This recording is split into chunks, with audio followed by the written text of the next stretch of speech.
Sud Radio, la minute du coach. Hello Fabien. Hello Pablo. Dans un monde obsédé par les projecteurs, on confond souvent être vu et réussir. Mais la visibilité est-elle vraiment un gage de réussite ? Si on prenait un peu de recul. Prenons-en, j'ai quelques questions pour toi, si je peux me permettre. Vas-y. Est-ce que tu connais Lin Dan, L-I-N-D-A-N?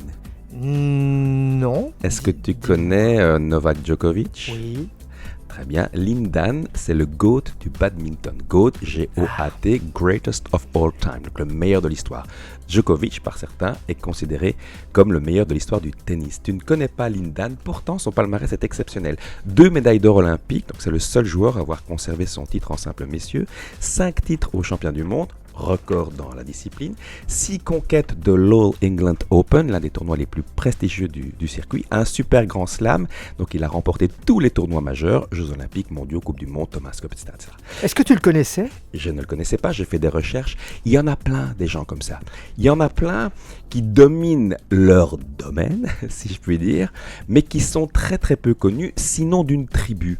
Et on confond justement souvent, trop souvent, la réussite et la médiatisation. Quand tu demandes à quelqu'un, donne-moi un exemple de réussite, souvent on va te proposer une personne qui financièrement est très à l'aise ou est ultra médiatisée. Elon Musk, Mbappé, Pogacar, certes ils ont réussi, en tout cas leur carrière, où ils sont en train de la réussir. Mais ils sont surtout, comme tu le disais, visibles. Et la visibilité agit comme un effet loupe. Ils bénéficient de gros effets de levier médiatique.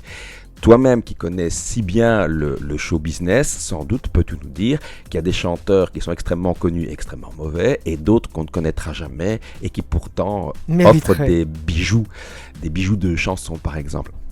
Alors je veux juste vous rappeler une fois de plus à ce micro de prendre de la distance. La réussite ne se mesure pas au projecteur, mais à l'impact réel que vous avez sur votre vie, sur la vie de vos proches, de votre entourage. Ce n'est pas la taille de l'audience qui compte, mais la valeur de votre contribution. Bon vol avec les aigles. Et à propos de gages de qualité, courez voir Fabien, que vous venez d'entendre. Il sera les 12 et 13 décembre à Jurbise, en province de Hainaut, entre Ath et Mons, au Château Blanc, pour vous présenter son nouveau spectacle seul en scène qui s'intitule Éternité. Merci Fabien, à la semaine prochaine.